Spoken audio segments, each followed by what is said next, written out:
انسان جو سوچتا ہے وہی پاتا ہے۔ اچھائی سوچنے والے اچھائی پا لیتے ہیں، برائی سوچنے والے برائی سے جا ملتے ہیں۔ سب سوچ سے ہے، سب نیت سے ہے۔ جتنی سوچ پاکیزہ ہوگی اتنی ہی زندگی خیر ہوگی۔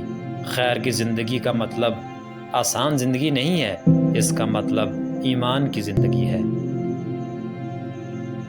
رشتے وہی خوبصورت ہوتے ہیں جن میں احساس کا جذبہ ہو، کیونکہ ہمدردی تو ہر کوئی کر لیتا ہے مگر احساس کوئی کوئی کرتا ہے، اور یہ احساس لفظوں سے ظاہر نہیں ہوتا بلکہ انسانوں کے رویے اور برتاؤ سے پتہ چلتا ہے کہ وہ آپ کے ساتھ کتنے مخلص ہیں۔ ہم محبت ختم نہیں کرنا چاہتے، نہ ہی اس شخص سے ہم دور جانا چاہتے ہیں، بلکہ ہم اس لیے رابطہ ختم کر دیتے ہیں کیونکہ ہم توجہ کی بھیک مانگ مانگ کر تھک جاتے ہیں۔ دوری کی زندگی فقیری کی اذیت سے ذرا کم تکلیف دہ ہے۔